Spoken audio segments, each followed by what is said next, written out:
ఎంత తెలంగాణ స్టేట్ కు సీఎం అయినా ఒకప్పటి సహచరుడు. ఇప్పటి ఏపీ సీఎం చంద్రాల సార్కు దగ్గరలోనే ఉంటాడు రేవంత్ రెడ్డి సార్ అనుకుంటా. పొలిటికల్ సర్కిల్లో పొట్టు పొట్టు టాక్ నడుస్తుంది. మన రాష్ట్రంలో బాజాబ్తో కొన్ని ముచ్చట్లు బాబాయ్ చెప్తుంటేనే రేవంత్ సార్ ఫాలో అవుతాడని కూడా ఇనొస్తుంటాయి. అసొంటి మాటలు మరి ఆయనతో నిజమేనేమో అనే తీరే ఇగో ఇట్లా ఏపీ పేరు మీద తెలంగాణ సర్కార్ ఆఫీసులల్లో కాగితాలు టైప్ అవుతున్నాయి అంట, కానొస్తున్నాయట నిన్నయాల. వారే వాహ్! జోర్దార్ తాలియా! కాంగ్రెస్ సర్కారు మార్పు తెస్తాము, సర్పేజ్ కడిగినట్టే చేస్తాము అని అంటే పబ్లిక్ జీవితాలలో మార్పు తెస్తారు అనుకున్నాం కానీ ఇట్లా ఏకంగా తెలంగాణ రాష్ట్రం పేరునే మార్చి ఏపీగా మారుస్తారు అనుకోలే.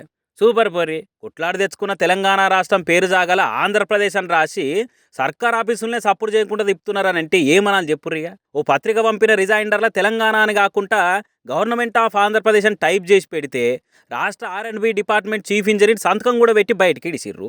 దాంతో ఇది ఇంత వైరల్ అయి సోషల్ మీడియాలో వేడి చర్చ నడుస్తున్నది. మరి ఇది చూసి చూడకుండా గలత్ల టైప్ అయినట్ట, లేకుంటే ఆయనతో ఒకప్పటి తమ సహచరుడు చంద్రాల్ సార్ బ్రీఫ్ ఇతే ఆయన ఆదేశాలతో మార్చిర్రా? ఈడుతోనే అవుతారా లేకుంటే ఇంకా రేపు అన్ని జాగాలు ఇదే కంటిన్యూ చేస్తారా? ఆయనతో వాళ్ళని అడిగితే ఆ మిస్టేక్లు అయింది అనే కవర్ చేద్దాం అనుకుంటుర్రా లేకుంటే మాకు తెలియదని మసిపూసే మాస్టర్ ప్లాన్ వేస్తుర్రా? అంటే ముందే తెలుసుకుంటే మెంటల్ గా ప్రిపేర్ అయి ఉందామని అనుకుంటా రేవంత్ రెడ్డి సార్కు సురుకులు పెట్టుకుంటా ఇంటర్నెట్ లో ఇరుగా మరగా ఇచ్చి పడేస్తున్నారు తెలంగాణ వాదులు. లేకుంటేందయ్యా, ఓ గవర్నమెంట్ ఆఫీస్కి వెళ్ళి రాష్ట్రం పేరే తప్పుగా టైప్ చేసుడు, ఆఫీసర్లు చూడకుండా సంతకాలు పెట్టి ప్రెస్ కిడుసుడు అంటే ఆటలా అని అనుకుంటూ అరుచుకుంటారు తెలంగాణ సమాజం అంతా.